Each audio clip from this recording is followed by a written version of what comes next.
Welcome to the Cut to the Deal podcast, where we discuss the business side of the film industry. Today we are speaking to Joe Dain, the CEO of Terror Films, who's joining us to share his invaluable expertise on indie film distribution. If you've ever struggled with getting your film out there, this is the episode for you. We'll dive into specific strategies to successfully promote your film, including tips on leveraging reviews, paid ads, and creative marketing campaigns. We'll also discuss all the common pitfalls around film distribution so that you can avoid them with your film. Joe, thank you so much for joining me here today. It's really fantastic to have you. It would be fantastic if you could start off by just telling us a little bit about yourself, your previous experience, and also what you currently do. Sure. Well, first of all, thank you for having me. I'm happy to be here and participate in the podcast. Okay, my background. So my background is pretty extensive. I have been in the independent space for I don't want to date myself, but for quite some time. I started my career actually as an actor. Um, Found myself really fascinated with the production side of things. Moved into production very quickly. Got into independent producing, independent financing, ended up working on a lot of wide array of independent content over the years. And then I moved into sort of an executive position where I was head of production finance for a couple of different companies. And then about 2014 is when I started kind of looking at the landscape of the industry and how things were changing, especially from the independent financing side. I was lucky enough to be, kind of sitting on a pretty, massive film fund. We were repped by WME. We were kind of taking all the important meetings. We did some relatively decent movies, but it was just getting much more difficult. The landscape was changing uh, quite quickly as far as even what it meant to have movie stars in a movie, what it meant to pre-sales, everything. And so I kind of went to the team and I said, look, I think that we need to pivot into distribution, but specifically digital distribution and specifically horror. I had spent 5 years as head of production at Full Moon Features, kind of an old school, iconic horror company that's still around. And one of the things that I got to see there was this sort of really built-in fan base for all things horror in a way that I hadn't seen, I think, in any other genre that I had worked in. And so when we pivoted into distribution away from production finance, we did in fact finance three original horror films uh, to use as part of the launch of our banner, of our distribution banner. And so we launched officially, Terror Films releasing was launched officially in 2016. And we had 7 films out of the gate, 3 that were originals and 4 that we had acquired up to that point. And the company really kind of took off. 3 of the films really caught fire. One was a film called The Chosen, which was an original of ours, where it had an influencer in it that Netflix licensed. And at the time, I think it's even more unusual now. It was still unusual then because this was a small independent horror film. I guess they cared a little bit at the time that we had an influencer that had millions of followers. So they acquired that. It was a big deal for this little film. Another one was an original called Patient 7, which was an anthology film, was another one of our originals. And that really took off. A lot of love from all the horror outlets. And then there was a little film that we acquired, a little found footage film that we acquired called Hell House LLC that went on to become kind of a monster, a juggernaut kind of in the space. We actually have the 5th installment in post right now. And what happened for us is just kind of put us on the map very quickly. We're also a company comprised of independent filmmakers. We are also an employee-owned company, so everybody involved with the company has a stake in the company, a stake in its success, and ultimately our filmmakers' success. And so here we are, going on 9 years later and still standing, and have really established ourselves as one of the most, I would say, stable, independent genre distributors. People know us, the space knows us, the industry knows us. So yeah, it's great. I love it, and I'm excited to be in this phase. Which I not that I don't see us ever doing original production again. We actually just did one. We released an original in October, and we actually have 2 original horror anthologies in post. but it's not the goal anymore. And really, the focus is truly building and continuing to build and maneuver, I should say, this crazy, crazy digital landscape that we're in now. So, Wow, amazing. Thank you. Thank you for that introduction. And I've got so many different questions that I want to ask you about sure, distribution. sure, Our audience are, filmmakers who are probably at the moment facing a decision if they've just completed their film. And the decision is really between two choices. One is to go with a distributor such as yourself, right, and the other is to upload their film on a platform such as Film Hub or go for an aggregator and try to sure. self-distribute themselves. Could you maybe tell us a little bit about what are the pros and cons of going with a distributor like yourself, and for who that is the right choice and for whom might be a better choice to maybe go down the self-distribution route? Absolutely. First of all, I'm a big proponent of self distribution. I actually contribute to a lot of filmmaker forums, Facebook. I've talked about this on podcasts and things like that. Here's what I'd say about. Let's talk about a little bit about the self distribution model first, because I like to always kind of peel back the layers of the onion, because I think there's still a lot of misunderstanding about what that means. Because a lot of filmmakers who have kind of gotten disillusioned with traditional distribution, which I absolutely understand. I don't blame them. I'm disillusioned by it by myself. It's part of the reason we went into this space, because as an independent producer who's produced a lot of projects, who's had to be on the other side of negotiating deals with distributors, I often found myself disappointed. And I'll get back to that in a minute as to what those disappointments were. But when it comes to self distribution, whether you're going to Film Hub, you're going to go to Premiere, you're going to go to Bitmax, whatever it is, here's the thing. I mean, you're literally just paying them a fee to place your film on platforms, right? That's the extent of it. So, in a circumstance like that, you have to go into this with your eyes wide open. You are now the distributor. All that aggregation company is doing for you is facilitating placement on platforms, which is, listen, it's a big step. It's great to get your films on the platforms, but there's so much more to it, right? And I've seen so many complaints about aggregators about, oh, they don't do anything for my film, or I got a payment for $5 from Amazon. This sucks. Well, here's the reality. The reality is that their job isn't to do anything for your film other than put it on the platforms. So now you have to be your PR person. You have to be your digital marketer. You have to be the person who is now out there pushing, pressing, placing digital ads on Facebook, on TikTok, on Instagram, whatever it is, right? You're the one that has to keep pushing to see what platforms are working, which aren't. What other platforms can you get on through your aggregator? Now you have taken on the responsibility of having to do something that a good distributor, I use the word good, and I'll get to that in a second, but a good distributor is going to take care of all of that for you. Also, dealing with issues and problems. I mean, a lot of times with these aggregators, here's the truth: they are overwhelmed. They are overwhelmed.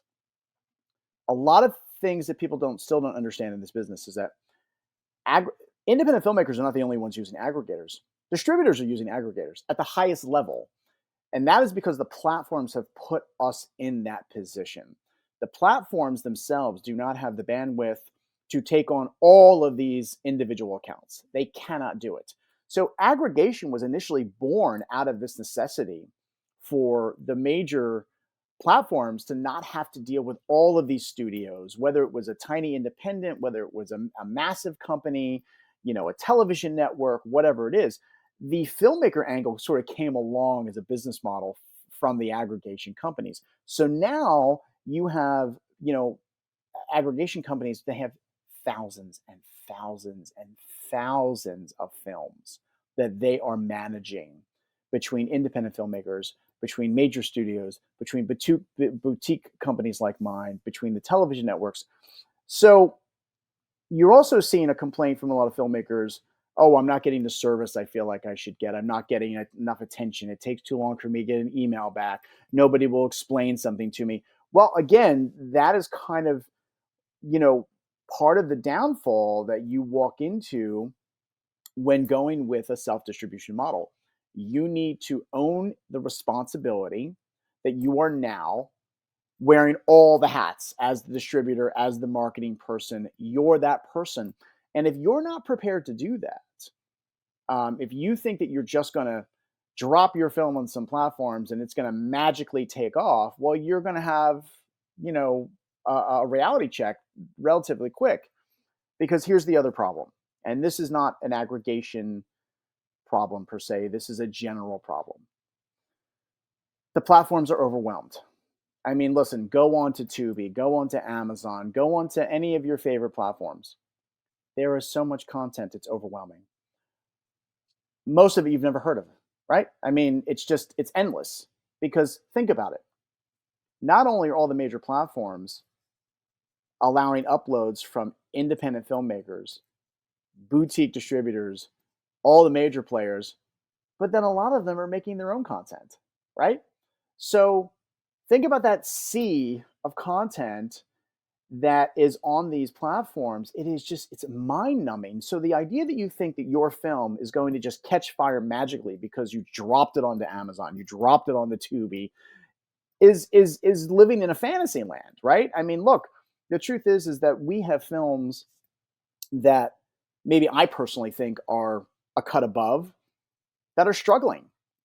While there's other films that maybe I personally might not think are my personal taste of better films that are overperforming, right? Here's the difference. And now we'll talk a little bit about coming to a company like mine. And it's not just about distribution. It's about, I look at it as a real true partnership. And I think if you were to talk to any of our filmmakers that are under our banners, they would be able to explain that as well, and what that means. And that we are in this with our filmmakers together. There's a few things that make us different as a company. Number one, we're not a high volume company. So to use a company as an example, like a Gravitas Ventures. Okay, Gravitas Ventures has been around for a few more years before us. I've done business with them as a producer. I have nothing bad to say about them. They've always reported, they've always paid, but they also really don't do anything for my films, right? They never did. And that's kind of a general rule, but you're also talking about a monster of a machine, right? Putting out 100, 125, 150 titles a year into the digital space, right? It's just a churn and burn machine. And you take a company like ours on the other side of it. Last year, between two labels, because we do have a sister label that deals with award-winning documentaries, we put out 45 films between two labels, right? And the difference is that everything is in-house. We have in-house marketing and PR. Like Sarah, our VP of marketing, she handles the press releases. She handles all the posts, all of the paid digital ads. It's a very fostered process. We guarantee that you're going to get marketing. We guarantee that you're going to get, your film pushed out there. We also do things a little bit differently with our rollout, right? So for example, with us, we're not going to drop your film on like 14 platforms out of the gate, right? We're going to drop it on 2 or 3. And then over many weeks and many months, we're gonna put it on another platform and put it on another one and another one. And we're going to keep promoting your film every time that it hits a new platform. So I think really the big difference between us and other distributors is a few things. One, we are genre specific, right? So when you come to us, you know that we are a horror-based genre company. We're not putting out comedies. We're not putting out dramas. This is what we do. We have an established brand now, so people know Terror Films. Anybody that were to go to our website and go to the news section of our website, they'll see that there is not a major player that's in the horror space that doesn't cover us. Everybody covers us, from Bloody Disgusting to iHeart to Rue Morgue to Fangoria, up and down the ladder, even Variety and Deadline. I mean, we've been covered by the New York Times. So, so very specific in that sense. We guarantee the marketing. We guarantee the PR. We're very hands-on with our filmmakers. We want our filmmakers involved, right? When it comes to the promotion and marketing, we're like, look, do you have somebody in your cast that maybe has a pretty heavily followed social media? What can we do for them? Can we make a special clip just for them to incentivize them to promote? So there's just a lot that we do that really goes above and beyond to get these films out there. Because here's what I believe that our job is, right? Our job is not to judge your film, right? It's not what we do, right? Our job is to kind of look at some basics, like, hey, does your film meet, and check some specific boxes as far as Is it well shot? Is it well acted? Does it have a clear beginning, middle, and end? Because I'll tell you what, at the end of the day, nobody knows shit in this business. Nobody. I don't care at the highest level. Paramount Pictures, Disney, I don't care. Nobody knows anything. We're making educated guesses because the truth is, if there was a handbook, if we knew what made a film successful, if we knew what made a film work, there'd never be a failed film again. Never. There'd never be a failed film again, right? Look what we have happening. $150 million movies are going straight to digital platforms now, right? Falling on their face, not making it in the box office, movie stars, $100 million in P&A. So for filmmakers to think they're going to come along with their, $50,000 horror movie and it's going to be some mad, wild success out of the gate is not necessarily grounded in reality. But our job is to take your film, make sure it gets a good release, make sure we're pushing for the press, make sure we're pushing for the social media presence, making sure that the audience at large, the horror fan base audience at large, knows that it's out there. Now, this goes back to what I was talking about earlier about how much content is on these platforms and that you haven't heard it about most of it, right? Our job is to make sure your film gets found, right? And this is why we do the elongated rollout too, because look, out of sight, out of mind, on to the next thing. But when we're still placing films on new platforms 5, 6, 7, 8 months later, it gives us an opportunity to keep reminding the followers, the fans, hey, this film is out there. Did you miss the last 10 posts about it? Hey, now it's on Film Is Now, but it's also on Amazon. It's also on Roku. It's also on Apple. Wherever you want to find it, here's where it is. Here's where you can go check it out. And that's our job. Our job is to be your partner, to be your cheerleader, and to really push and promote and get your films out there and have the audience find them. But one of the things that I always like to try and ground our filmmakers in, and I talk about it all the time, is that at some point, no matter what we do, no matter how hard we work, no matter how many platforms we put your film on, even if you get great reviews, whatever it is, at some point we're handing the baby and the bathwater over to the audience at large, right? At some point it's out of our hands, right? And so our job, though, is to get it found and get people talking about it and hopefully getting a positive reaction and getting eyeballs on it and getting it on as many platforms as possible so that we're really starting to generate not just awareness, but ultimately revenue streams. Let's talk about that. We're in business. We're in business together, right? The way our model is built also is that you're not sitting behind $20,000, $30,000 of magical nonsense expenses. We don't work that way. So if your film's not making any money, guess what? We're not making any money. And how are we going to stay in business if we're not doing our job and if we're not doing what we need to do? So I think those are some of the things that really kind of help us stand out among the masses in kind of a sea of distribution choices. Yeah, and I think I'm personally I'm convinced. You mentioned marketing quite a lot, and I want to talk about that a little bit more. I mean, it does seem like you have a very systematic approach to your marketing. I wanna dive a little deeper into that in a moment. But before that, I want to ask you a question which I think will be relevant to people, whether to filmmakers, whether they go with a traditional distributor or whether they self-distribute themselves, which is, can you think of any examples when filmmakers, perhaps, once whose films you've distributed, had a very interesting or creative marketing campaign that managed to get the word out there, and not necessarily something where they had many followers or a big ad spend or anything like that, but where they just came up with a really, really creative, stunt marketing campaign or something that got the word out there.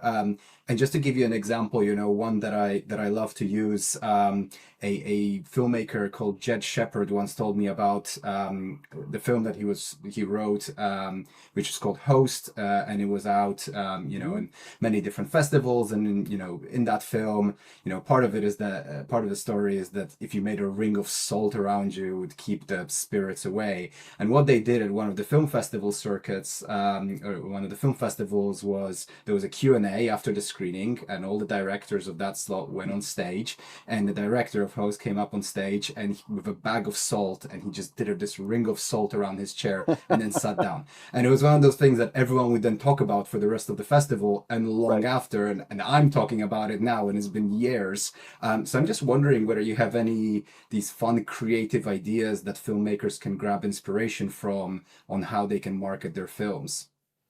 Yeah, I mean, that I love that. I personally haven't seen anything like that, but what I have seen is a wide variety of filmmakers doing different things. From, taking on the persona of their character. I mean, a lot of times we have filmmakers who are not just the writer directors, but also have starred in their films. Right, a lot of these independent films, they're kind of a all in one one stop shop. I've seen filmmakers really come on and take on the persona and drop clips and do weird fun things just to catch fire with stuff.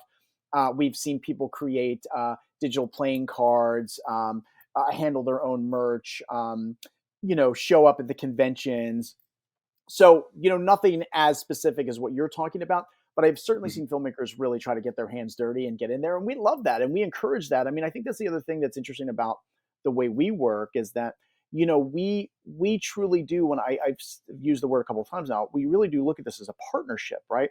We're going to bring a certain skill set and a certain knowledge and to the table. But I'm a big believer that who knows your film better than you? So we want you involved, right? Are there some interesting clips? Are there some unseen footage? Is there some crazy stills? Like, what can we do to keep it interesting? Because look, everybody thinks, oh, here's my poster, here's my trailer, great. But in this time that we're in this oversaturated digital market, it's not enough, right? We need to be creative. We need to keep fresh materials out there. We need to drop little clips. We need to do little interesting things. And I don't really think there's a wrong thing to do, right? I can't sit here and say, oh, here's a specific guideline of things that you should do that are going to work. Because again, I go back to saying that nobody knows that, right? Nobody knows what's going to work.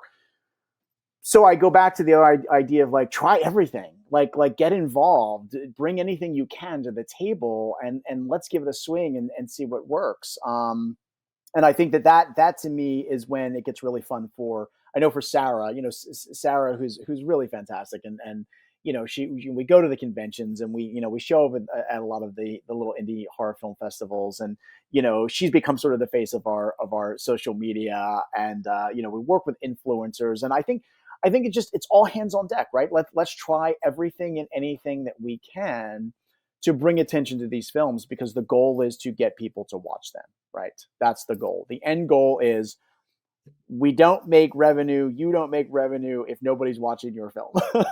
So let's put everything on the table and see what works, right? Yeah. Yeah. I also want to, I think this is a nice segue to paid marketing. You mentioned influencers a little bit, and coming back to that more systematic approach. I have a paid marketing background that's actually not within the film industry. And to give a little bit of context to everyone listening, I personally find paid marketing within the film industry or film distribution really, really frustrating for various different reasons. I'm quite a data-driven person, which means when I run paid ads, I really want to know that they're working. That is very difficult to do with films, mainly because you actually can't directly attribute your ad spend to sales or to views that are happening on platforms, because you don't own the platforms and therefore you can't track conversions back to. I would say, to interject, yes and no. So okay. let me tell you how we work. Great. So what Sarah does, first of all, when we do paid marketing, okay, we only focus on when the film is live and when there's an actual platform to promote. So in other words, I'm not going to pay to promote your trailer. I don't give a crap. I'm not going to pay to promote your poster. I don't give a crap, right? Nobody cares. We are here to drive people to see your film. So whether you're live on Apple TV, Roku, YouTube, whatever plethora of platforms we have placed you on, what we're going to do is we're going to take that live link and we're going to put that live link into that ad, right? So whether it's a Facebook ad, whether it's an Instagram ad, whether it's a TikTok ad, whatever it is, we're going to drop that link in there. We're going to promote that film, that it's available there, and the link is going to be there because what we're looking for is click-throughs, right? We're looking for people to like get that on their phone, their iPad, their laptop, whatever they're, click on that ad. It's going to take you right to that platform, and you're going to watch that trailer right then and there. and you're either going to engage in that film right then and there, or you're going to put it in your queue to watch for later, right? That's the goal. We want to do that. We also do the ads pretty short bursts, right? We're talking typically 3 to 5 days. And then what we're doing on the back end is we're looking at the analytics, okay? What ads performed? What got the most clicks? What are the demographics on those clicks, right? Because we can see all of that on the back end of our ads, of our analytics. And guess what? You can tell if ads are working, because if we're looking at our dashboards on Tubi, on Amazon, on YouTube, we can actually see spikes. Okay, we can see spikes in performance views. So we actually can't do with all of them. We don't have access to every single dashboard, but for the ones that we do, okay, we do cross-check that, and we can tell when those actual ads are doing something.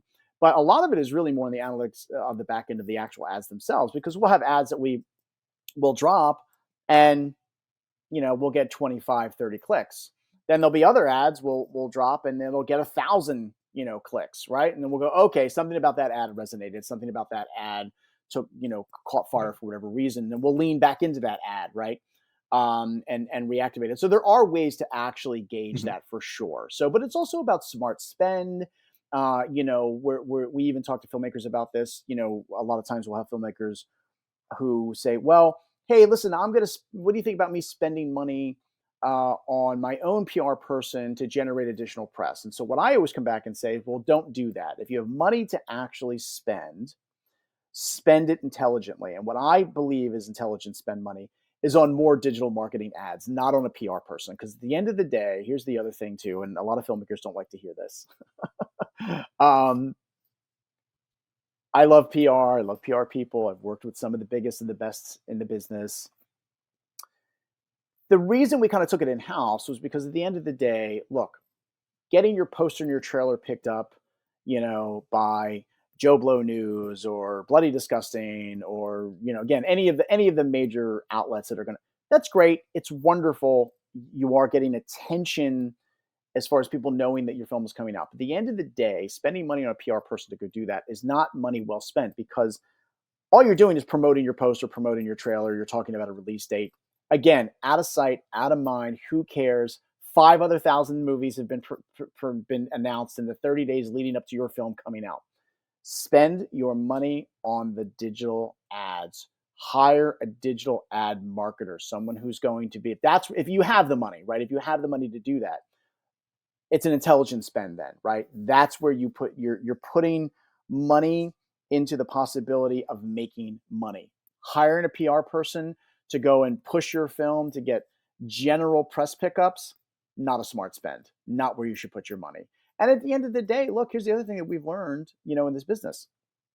I've seen films get incredible reviews and the audience not give a crap. I've seen movies get crapped on, but yet the audience liked the movie, right? So even the best reviews don't matter. How many pickups you get, it doesn't matter. It's nice. I get it. I mean, if we're going to step back for a second, have a very realistic conversation, I get the ego aspect of it, right? I do. I get it. Oh, my film got picked up by blah, blah, blah. They talked about it. Great. At the end of the day, nobody cares. It doesn't equate to your movie actually having financial success. And that's the truth, right? The more exposure, sure, but that's the other problem with, PR. PR people are one and done, 4-6 weeks. Goodbye, see you later, take care. Well, now what do you do with your film a year from now, right? Because nobody's looking back on those reviews or those press links. Who cares?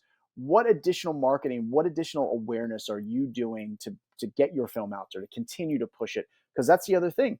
We take sort of what I like to refer to as a marathon approach, this idea that we have to be in this with you for the long haul, because we have films, they come out of the gate really strong. I'll get licensing deals. They're tracking really well. They start making money right away. I have other films. We're 5-6 quarters in, 8, 9, 10, 11 platforms later before those films start to really generate some revenue streams. And all the films are getting the same treatment. They're all getting the same push. Why this film over here overperformed while this film over here fell on its face and needed a lot more love and attention? No one can really say. No one can really say. Nobody has an answer for that. Anybody who pretends they have an answer for that is full of crap. But there really is no answer for that, right? So we have to be in this for the long haul, and that includes the marketing side of it. Yeah, that's true. And it is a marathon, not a sprint. And in general, I think most filmmakers, even not just in relation to their film, but to their entire career, have, they sort of use finite tactics in an infinite game of, they want to keep making movies, yet they're so focused on this one particular film right now, rather than actually thinking, well, how am I going to spend the rest of my life making movies? And actually, when you think about it a lot longer term, you can get better results, usually even in the shorter term. Yeah. Um, One thing that you mentioned there, I just want to quickly go back to the paid ads and then move on to something else. Mhm. So in terms of Tubi analytics, because you mentioned, for example, that you have, 3 to 5 day bursts of ads, and then you see whether that actually equates to views on Tubi. Can you see that data on such a sort of daily basis? Because I think what most filmmakers have access to is, a monthly report of where if you're running your ads, I mean, unless you do a whole month on and a whole month off, I think filmmakers, unless they go for a distributor, can't really see that themselves. But do you have a sort of relationship with Tubi where you get more detailed analytics or? So I have so when you have direct relationships, which means you also then have your direct access to your own dashboard, right? So Mhm. where a lot of the filmmakers who self-release have a challenge is that they're not necessarily being granted access to what the analytics are or how their film is performing or where the views are coming from. So on our side, we can actually go on to our Tubi dashboard, for example, and I can go and I can run the whole thing. I can see every partner that they're utilizing, because you got to remember Tubi uses different platforms, OTTs, or Roku. They have channel. They're using channel support wherever, so we can see actually where it's getting the most performance, the biggest push. So yeah, we have. It's not a perfect model. Don't get me wrong. It's certainly not perfect. But when we're doing ads that are working, we can see that there are spikes in the revenue streams when we're doing them. I mean that you can certainly see on some of your dashboards for sure. So Right. You also mentioned influencers, and actually on that topic, a lot of filmmakers who got their film out there are like, okay, well now I need to get in touch with all these professional reviewers who are going to leave a review of the film, and that's going to drive more traffic. And those reviewers are now not just bloggers, but they're YouTubers, they're TikTokers, and so on. yeah. And what filmmakers then find is every single one of those reviewers wants to be paid for leaving the review of the film. And I'm wondering whether you think that this is something that's worth spending money on and how to figure out where it is or isn't. Yeah, I'm going to say absolutely. And in fact, there was I don't know if you know who Jason Horton is. He's got his own. I've been Yeah. on his podcast and I contribute a lot to his page. I love Jason. He's such a an advocate of the independent film community. He's a great supporter and he provides a lot of great information. Um, it's I posted on his page, on his filmmaker page, where I posted something like 2022 um, websites where you can garner a paid review. And what I said when I put that post there is I said, look, don't let anybody sell you on the idea that this is unethical. And let me explain why. First of all, most outlets today, most press outlets, they don't have the bandwidth to review your film. Okay, they just don't. They just don't. That's just like, imagine this. Imagine how many submissions the press outlets are getting. Again, it's no different than the platforms being overwhelmed. Think about the press outlets, right? Boutique firms, individuals, studios, everybody's like, hey, review my film. Well, guess what? They have to cherry pick. They have to pick and choose what they can and can't do. There are now a plethora of them that are offering a service not to guarantee that you're going to get a good review, but to guarantee that you actually will get reviewed, right? It becomes a service oriented thing because look, they have a bandwidth issue, they have a time issue, and the idea of having to pay a fee to guarantee that you'll get a review could be bad. You might pay the fee and get a shitty review, so you have to be prepared for that.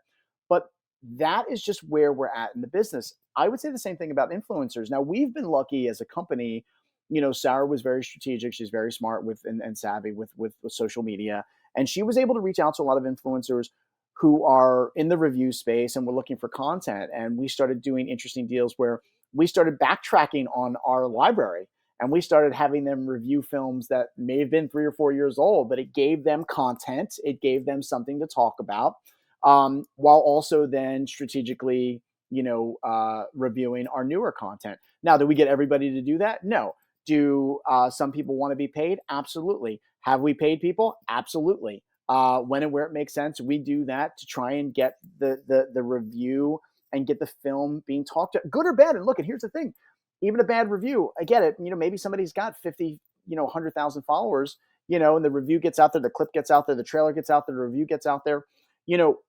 This is what we have to do. It's part of the job. It's part of the gig. It's what we have to do. So anybody trying to sell anybody on this idea that you shouldn't pay to get an expedited, and that's what it's usually referred to, an expedited review or a guaranteed or an expedited review, not a good review. That's not, there was a bunch of controversy about that not long ago, and it tainted the service a little bit, but I call bullshit. And I think that this is what we have to do. Why am I going to go pay? I'll give you another example. And again, this is not to crap on PR people. I love PR people. There's a lot of good PR people out there. But if I'm going to pay you $2,000 to go and just try to bang down a bunch of doors to get my press release picked up, my trailer out there, my poster out there, and maybe get some reviews that you can't guarantee that I'm going to get, why wouldn't I just take that $2,000 and pick 5, 6, 7, 8 outlets and some influencers and say, hey, here's $100 a year, here's $50 a year, here's $75 a year, whatever it is, right? I'm going to be guaranteed a review. Great. To me, smarter money, smarter spend. It goes back to what I was talking about earlier. What are you doing with your money? What's the intelligent spend? Okay. But again, look, that's subjective. That's up to the individual. I'm just giving you my strong opinion about it as somebody who's seen so many different sides of this business at this point. I just think that we have to kind of turn over every stone, and we've got to try everything that we can to get exposure for the films. At the end of the day, I think everything comes down to how do we keep beating the drum on the exposure of these films? How do we keep letting people know that they're there and they should check them out? So yeah. No, and if you're against, and if you're against that, that's okay. But don't shit all over it. Just because you don't care for it, that's okay. You don't have to do it. You don't have to go pay somebody, an outlet to guarantee a review of your film. That's fine. But don't crap all over the process, because it's a legitimate process. And that's what it is. And nothing in this business, in this life, is free. We're paying for everything somehow, some way. Everybody's getting something, and we've got to figure out how to make sense of it. Yeah, no. And if you're not paying for something, it's because you are the product, right? Right. I want to also just demystify what kind of fees for reviewers people can expect, or for those expedited reviews. Can you give any kind of like indication, of the kind of what kind of size reviewer there are, and roughly what a filmmaker could expect to pay for that expedited review? I mean, average. I mean, we're usually paying anywhere from $50 to $150. Okay. That's it. Right. I mean, I think anything above that is getting a little crazy. Mm-hmm. I mean, at the end of the day. But yeah, I would say that's about average. Yeah. Okay. That's really interesting. I want to talk a little bit about streaming platforms as well, and all the different online platforms where filmmakers can release their films, and where you might release films as well. So, obviously over the last year, over the last couple of years, Amazon used to be great for indie filmmakers, 3-4 years ago. Then they sort of shut their doors a little bit. Then Tubi came out, and now I think there's been a little bit of talk of less and less revenue on Tubi, which I think will always happen naturally with this process. I'm just wondering whether you are seeing any trends of any new platforms that are coming out that could be the new Tubi, perhaps in a year or two from now. Yeah, I got to tell you right now, YouTube is kind of the platform to pay attention to, and to potentially learn how to maneuver better. There are complications with YouTube because of their censorship process that make it a little difficult to maneuver. But I'll tell you, it used to be that when your film was on YouTube, it was pirated, right? It took YouTube, I think, a long time to get on board for the AVOD movie side of the business. And I think they started to realize very quickly there was a cash cow there for them that they hadn't been tapping into. Um, Tubi was kind of the 800-pound gorilla in the room when it came to ad-based revenue. We've seen their CPM drop from $9, $10 to around $5 in just a couple of years. Roku is still hanging on, but a little also difficult to maneuver sometimes. YouTube, here's the interesting thing about YouTube. They have a wider reach than most platforms. They are more established than most platforms. Um, I think that if you're lucky enough to get your film on YouTube, and I'm not talking about a YouTube channel, but specifically, mothership YouTube, right? And you can get fully monetized and get through their censorship. I mean, it's really a great revenue stream. We've seen revenue streams really, really jump as we started to get these films onto main YouTube. Now we've got some great YouTube partners. Don't get me wrong. We work with Kings of Horror. We work with Film Is Now. We work with Watch Movies Now.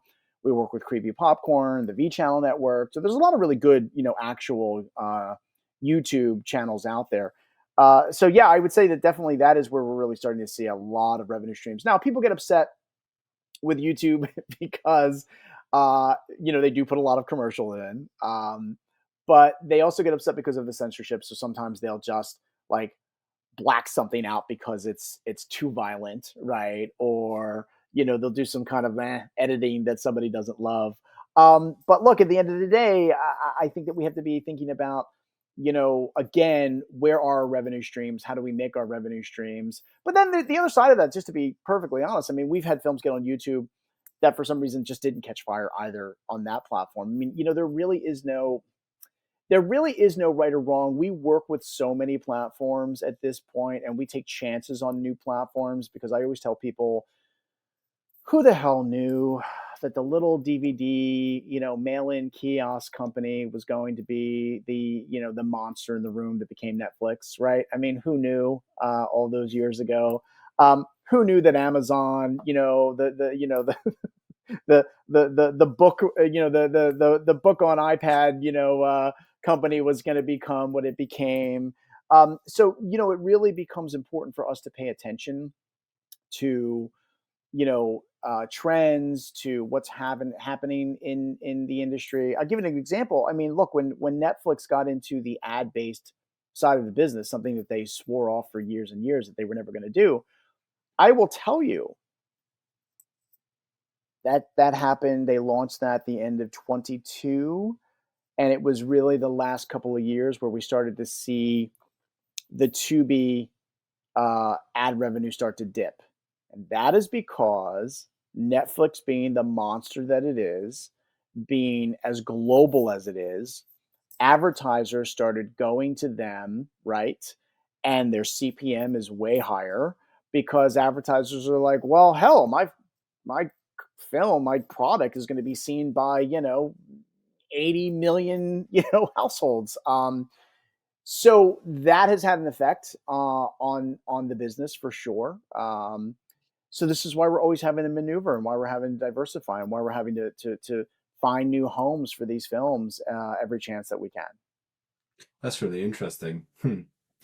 I also wanted to talk a little bit about posters, the sort of the artwork and the main movie poster, because I only started to actually use Tubi to watch movies on there quite recently. I mean, it only came to the UK, sort of towards the second half of last year. And the one thing that I found on there, the interesting thing is that you pick the movie based on the poster, pretty much entirely based on the poster, meaning you see all the different posters and you see, I like that poster, you click on it, you get a one sentence description, synopsis of the film, and then that's that. And you can, YouTube a trailer somewhere and so on. But other than that, you are picking the film based on the trailer. And I've been catfish there quite a few times with incredible trailers for really, really, really terrible films. I mean, like so terrible that I don't know how they made it on there. But incredible posters, right? Where a distributor Right. took a, like a $500 type film and made it look like a blockbuster. And Right. I'm wondering, A, whether you have any tips, tricks for people who are creating posters on what might work, and also whether you have any strategies, whether you test posters, for example, Yeah. with meta ads, taste 5 different posters before you actually pick a winner. Right. So no, we don't do that. We don't do a testing process. We do really depend on our filmmakers to deliver what we hope is going to be, a strong poster that represents their film. Um, it is a little tricky at times because also I think posters are like anything else; they're so subjective. But one thing that we have noticed that we've learned is that the more simplified the poster, like just like a strong image, like a solid, strong image, is often better than too many things going on in the poster. Because what we always try to relate to our filmmakers is that, look, these are going to be thumbnails, right? These are going to be, these aren't going to be these big, beautiful, like, maybe it's hanging on your wall and you think it's the best thing you've ever seen, but that's not how people are going to see it when they're scrolling through, their favorite platform. And so you have a very short moment in time to catch somebody's eye with a poster thumbnail so that they do click on it and they read the synopsis and maybe watch the trailer and hopefully they engage in your film. We've even changed posters at times. We don't do it as much anymore because what we found is that, again, going back to the platforms being overwhelmed, trying to go back to a platform and get them to swap out posters. I mean, it's just been so extraneous the last, year that we've tried to do it. So we kind of really have peeled back on doing that, but we used to do it as a way to kind of freshen things up for a film that maybe was struggling. It's just, unfortunately, I just don't think the platforms just don't have the bandwidth to get it done the way that they used to. So we do really try to work with our filmmakers. We're lucky again, Ryan, who's our head of graphic design, he's in house. And so what happens a lot of times we'll get a poster and maybe if we want to rework an element, we'll talk to the filmmaker about it and say, hey, we liked your poster, but you also gave us this really incredible, strong still that we think might be a better representation, and we'll mock something up and we'll let them look at that. And that's a very collaborative thing that we do because, look, the truth is, like, I keep coming back to this place of like nobody knows anything, right? We're taking shots in the dark, we're taking some educated guesses, and so we certainly, if we're going to change a poster or we want to change a poster, we're going to collaborate with our filmmaker on it. We're going to talk, through it with them. We're going to say why we think we should change it. But they're heavily involved in that process. And again, we do that with this idea of saying, look, we want to properly represent your film. And I'm going to get to that in a second. And we want you to feel good about what that representation looks like. When I say properly represent, I mean, I've heard nightmare stories from filmmakers who, I had one filmmaker tell me one time who brought us a film, they had gotten the rights back. This is years ago. And they said, Joe, he's like, the distributor put a creepy clown as the poster. He goes, I don't have any clowns in my movie. He's like, there's no scary clowns in my movie. He's like, I saw the poster and I was like, the hell? And it just so happened at the time, the trend was like, movies with scary clowns was a thing. Right? And so I think that that's another thing that we all have to be very conscientious of, is because, we're living in an instant reactionary digital world, right? So if you misrepresent your content with a misleading poster or a misleading trailer, and then that film is watched based on those materials and they don't represent, what the consumer thought it was going to be, they're going to crap all over that, right? They're going to talk about it on the platform, on Reddit, on IMDb. And so you don't want to do that. So trying to get to that strong representative thumbnail that we can all feel good about, that we hope is going to be eye-catching, it has to be a collaborative effort, but it's a shot in the dark. It really is a shot in the dark, because you can have a poster you think is the best thing. And listen, I've had filmmakers come to me and be like, "Oh my God, I spent $10,000 from this, company that does all the Scream movies." And I'm like, okay, it doesn't mean that your poster's going to resonate. It doesn't mean that it's Could have going spent to. that on Facebook ads No, instead. but you'll be surprised. But I mean, listen. But again, I still think that there's a lot of filmmakers out there who kind of think, oh, the more I spend, right? There's this, and I talk about that too, about budgets and everything else. But there's this idea that if I spend more, then it's going to equate to more. And I think that is something that we need to kind of get people away from as well. So. Yeah, and actually, it's a good segue to the next topic where I want to zoom out a little bit more to filmmakers who perhaps haven't made a film yet. They're currently in the middle of developing a film, and they want to figure out what should we do? What kind of film should we do? What kind of budget range? What kind of genre? In general, what type of film can we make that we can actually make money off of once it's Right. finished? And I'm wondering, it's a very, very broad question, but do you have any advice to filmmakers who are currently looking to make their first indie film? Yes. I talk to filmmakers about this a lot. I've often had filmmakers come to us and sometimes looking for, maybe trying to get maybe a letter of intent from a distributor while they're going through the process of raising money. And we're a big proponent of that. We love to support that process where it doesn't commit either side, but they get to go to investors and say, hey, look, we have a established company that's interested in checking out the film when it's ready. And we always talk to filmmakers, whenever they're open to it, about what they're looking at spending.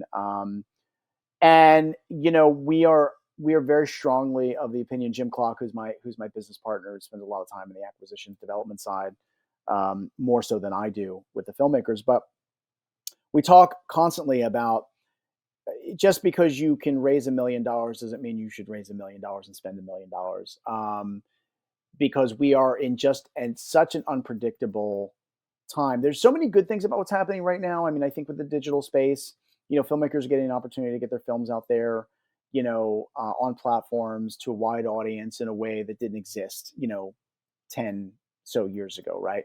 So there's a lot of positives to that, but there's also, because I keep coming back to how much competition there is, how much content there is. The more money you spend just means there's more money to recoup. There's more money at risk, right? And a lot of filmmakers forget the way the waterfall works, right? So let's pretend you spend $500,000 on your independent horror film, or any genre. It doesn't have to be horror, but let's talk about horror for a second.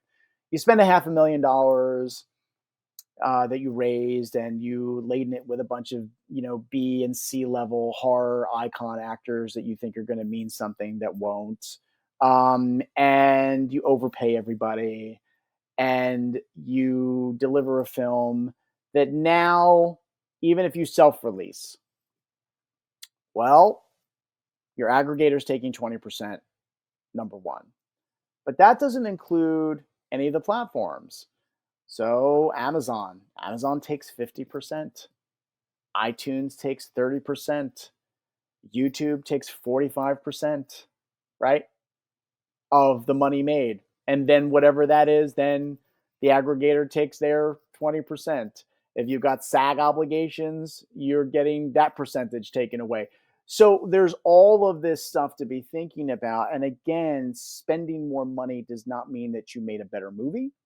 It does not mean that you're going to have more success. It just means that you spent more money and there's more money at risk. So what I say to filmmakers is, think about your genre first and foremost, right? I'm never going to tell a filmmaker to make a genre that they don't feel passionate about, right? If you're hell-bent on making documentaries, go out and make documentaries until your heart's content. But just know that there is so little money to be made in documentaries. If you just do your homework, you'll learn that. If you're hell-bent on making dramas, go make your independent drama. But just know that they are some of the hardest films to catch fire in the independent space. Independent comedies, you better blow me away with something that's so hysterically funny that it can't be ignored, because again, another horror genre to really, really, in the independent, again, I'm talking, purely independent. I mean, majors also have their problems. So the one genre that is pretty consistent is horror, right? So let's say that you're an independent filmmaker and you want to make a horror film. Well, you need to really be thinking about, what are my locations? What do I really need? How do I need to shoot this? What is the cast going to cost me? How quickly can I shoot this? Right? Because at the end of the day, spending extra money on bigger locations, more expensive locations, spending more money on cast that doesn't mean what it used to mean anymore, again, doesn't guarantee you anything other than that you have more money at risk. So I just always implore filmmakers, please really look at everything, understand everything. And if you are going to raise a significant amount of money, make sure that a part of that is put aside for marketing, digital marketing. And a lot of filmmakers don't think about this until after the fact. They've spent all the money's gone. And now it's like, oh, wait a minute. Because look, there's a lot of times with distributors, they'll write you an MG. They'll give you a minimum guarantee. They'll give you an advance, but that advance doesn't get you out. It doesn't get you out. Now you're behind that money. You're waiting until they recoup that money, recoup their percentage, recoup their marketing, recoup anything else they did. So now you're sitting there with that as well and going, I've had filmmakers come to me and say, oh, well, yeah, I have a $300,000 movie and I just got offered a, $15,000 MG, because we don't do MGs. And I'll talk about that in a second. But I'm like, okay, great. I'm glad you got the MG. That's wonderful. But did you read everything about it? What does that look like, right? Do you think you're going to see anything else, right? So there's so much that goes into it when you're thinking about the budget. It's like you almost need filmmakers to be thinking ahead about all of these things, right? Not just what they're going to spend on their movie, but what does it mean once the movie's done and now it's time to go and either try to get a distributor, try to sell it, or self-release it. What does that look like? And the problem is that I find too many filmmakers that are so hyper focused on the creative side. And that's wonderful and that's great. But here's the thing: commerce and creativity need to meet. You can't have one without the other. And what I also always say to filmmakers is, don't think about this film. Think about your next film. And what I mean by that is that, how do you keep investors coming back? How do you keep them invested in you? Well, the way to do that is to make smart strategic moves on how to go about that. Okay. And surround yourself by people who know how to make films at a certain price point, that know how to get you to the other side. Maybe you don't know how to make a $50,000 or $75,000 horror movie. Maybe you don't. That's okay. That's okay. Find some people that do. Get the right producer, right line producer, get the right people around you to help you accomplish that. So it's not a simple answer, unfortunately. There's no like, oh, hey, here's this little pamphlet, read this and follow this and you're going to be great. But you really do have to think it through. And the biggest thing that I can keep driving home is that the more money you spend, the more money you're at risk.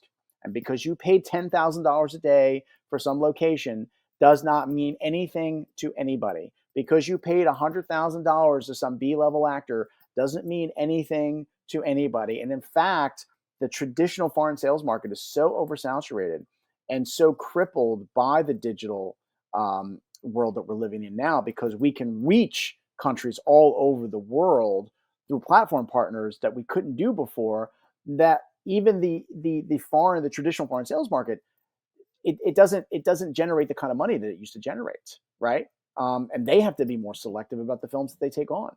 So, anyway, I there's just no perfect answer for that, but that's the best I could give it, I guess, within the moment. Yeah, no, and I think you really sort of hit the nail on the head there with the fact that most filmmakers try to raise as much as possible, and they think raising as much as possible is the best thing to do because then they can make the best film. And although more money, not always, but that might even mean a better film, that doesn't necessarily mean that you will make more profit, right? Because it will actually Correct. be even more difficult to get to profit. So what you need to Right. figure out is how do you make that film that's going to be profitable? Because what's the easiest way to get a private investor to come on board your film? To have him invested in the previous film and make their money back. They'll come Right. back because they want to keep Right. investing in Right. films. And Yeah. look, if you're crowdfunding, then great, right? If you're going through one of those and you raise 100, 150, $200,000 and you don't have to pay it back, then congratulations, good for you. Go knock your brains out. You've got no commitments. You've got nobody to pay back. Fantastic. But that's that's not something we see, too often. We don't see that level of success too often.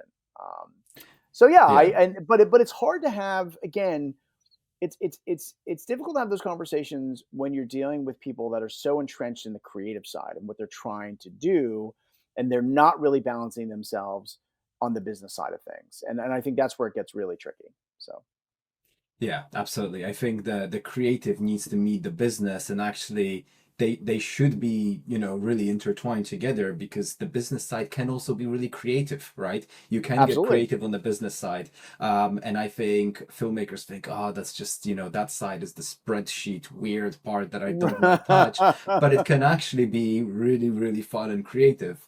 I Yes. say, as a data-driven marketer, I love spreadsheets, so maybe that's why. Um, but I just wanted to finish this off with one final question on, Sure. again, if I'm a filmmaker who's just finished my film, and I'm now again contemplating self-distribution, traditional distribution, spending a whole year doing a festival circuit and possibly, pouring some money into that. What would you say is, some of the key and most common pitfalls that filmmakers kind of fall into at that stage when they're just now trying to figure out what to do? They've just got that final cut, and what next? What are some of the most common mistakes that they make that we might not have covered yet? Overspending on film festival submissions. I find that filmmakers will spend thousands of dollars just submitting to film festivals, and when I come back to intelligent spend, right, it's just not advantageous. uh, a majority of independent films are going to get into film festivals that mean nothing to your film. I love the little accolades. I love that maybe you win a best, picture award at the Tallahassee, horror film festival. And I'm not crapping on them because we support and we sponsor a lot of the independent horror film festivals, but you need to do that intelligently, right? Maybe pick 5 that you're excited about, right? That you'd like to potentially get into, and submit to them and call it a day. Because at the end of the day, you're just going to spend a ton of submission fees, not get in. And even if you did get in, again, all you're doing is prolonging the release of your film. You're getting into festivals that mean little to nothing ultimately to the success of your film, from a monetary standpoint. Um, so, again, be strategic about that. And I find, again, it's a big pitfall. And then look, and I love everybody wants to shoot for Sundance and Toronto and the Tellurides and that's okay. Do it. But again, submit to 5. Pick your top 5, Yeah. submit. Wherever you get in, you get in. Wherever you don't, you don't. Because the other thing I talk about is too, is like some people that, and I've known filmmakers that go on these like 6-month, 8-month, year-long festival runs. And I'm like, hey guys, your film is not getting better. It's not like a fine wine. It's not aging well. Like, you don't want to keep doing this. There's going to be a point where like it just doesn't literally make any sense for you anymore. Um, I also think some of the pitfalls I see for filmmakers, and again, I'm a big advocate of it, but I'll see filmmakers really push to pay for four-walling their film, right? Now, look, you want to do a little, four wall in your hometown and do something, for a one night thing, great. But don't spend a ton of money trying to four wall your film.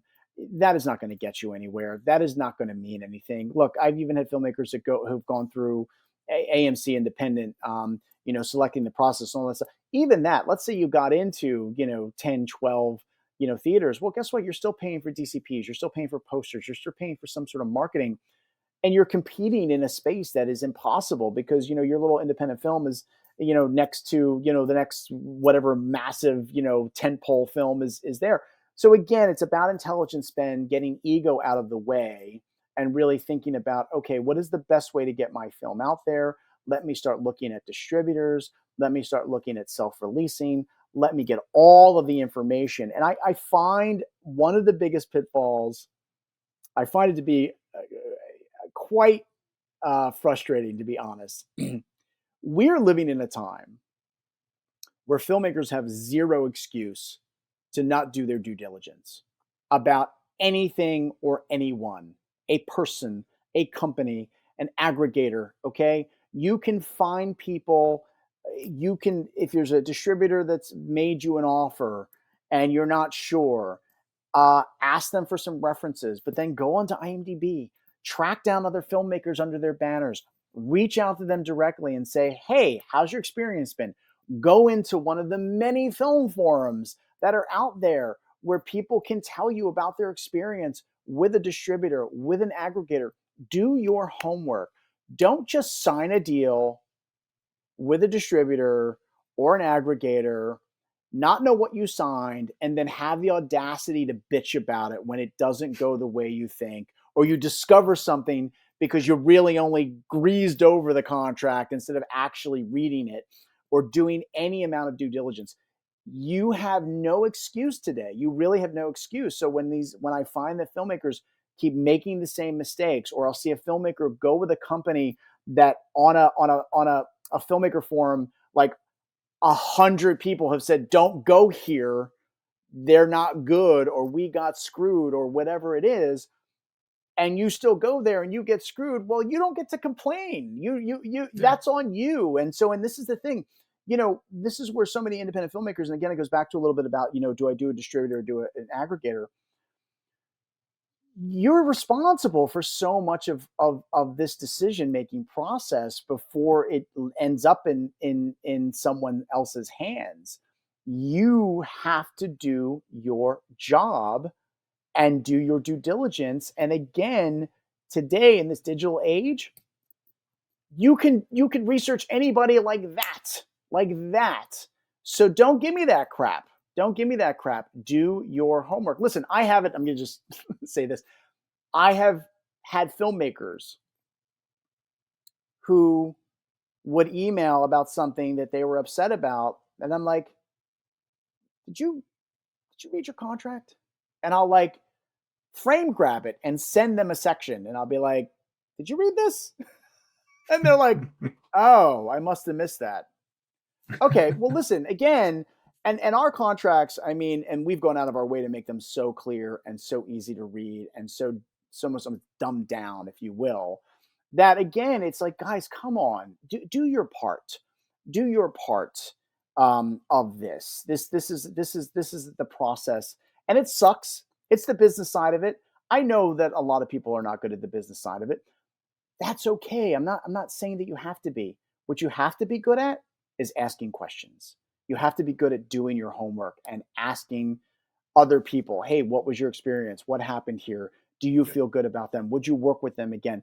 And that's what I always come back to, right? And I think for us, one of the things that I'm very proud of as a company is that, we have filmmakers who continue to renew their terms with us long after they could have walked away. I've got filmmakers in their second, third, fourth, fifth film with us.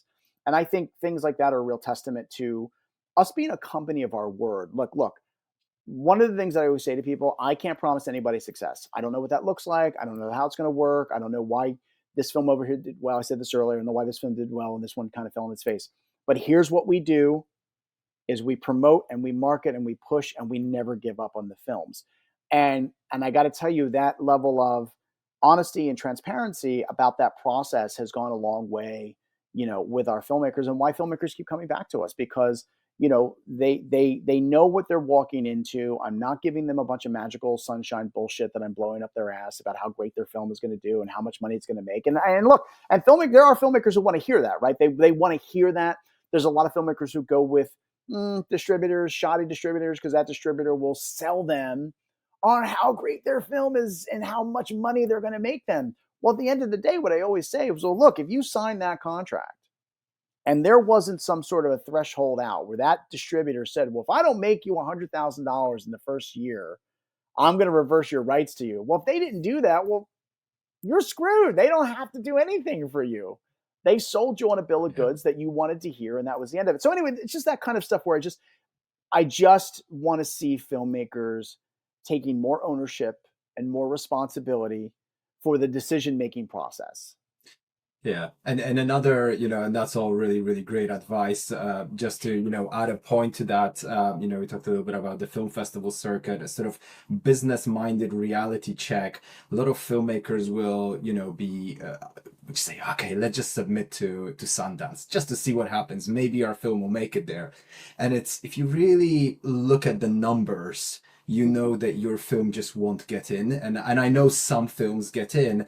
But that said, there was a year, I think it was 2022, where Sundance did not accept a single film from the open submissions, meaning every single film that go into the festival was from their incubators, from their film funds, from referrals, which means if that year you went on Film Freeway and you submitted your film to that festival, it had zero chance of getting in, right? And those chances are not much higher every single other year. Yeah, no, all you're doing is paying to support the festival happening. That's all you're doing. Yeah, it's a charity donation. Yeah, exactly. Pretty much. Yeah.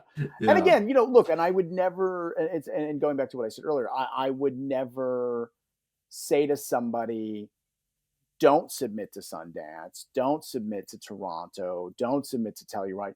Sure, great, but go into it with your eyes wide open. And again, only submit to a handful. Don't spend thousands and thousands and thousands of dollars on submissions that at the end of the day are just not going to equate to anything for your film. Yeah. Joe, thank you so much. This has been such an interesting talk. So many useful and really insightful nuggets of information here and strategies. And thank you for being so open and honest about everything as well. I really, really appreciate it. I just wanted to finish off by asking, are you currently accepting new films at Terra Films, and what exactly are you looking for, and how can filmmakers find you? Yes, our submissions are always open. And in fact, you can actually submit right through our website. And Jim, my business partner who heads up that side of the acquisitions, he gets those emails. And I will say what's really tremendous about Jim, and I always joke about it because I don't know how he does it. He actually watches the submissions. He's not like I'm going to skim through it or I'm going to watch 10 minutes. I mean, it would have to be so horrifically bad for him to turn it off, because he really believes in this idea that like maybe something starts off slow and it gets better and gets more interesting. Maybe something starts off really strong, but then it gets weak. He really wants to get a real sense of the film, beginning, middle, and end. He also knows well enough for me, we talk a lot about what's working, and I obviously go over every quarter. I'm looking at the films, looking at the types of films, what are the genres that seem to be tracking well. So we talk a lot about that. So it helps a little bit in that process. But yeah, we are wide open. You can go to our website or you just submissions at terrafilms.net. It's pretty simple.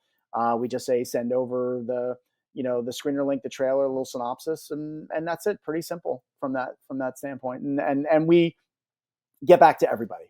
Jim gets back to everybody. If it's a pass, he gets back to let them know that it's a pass.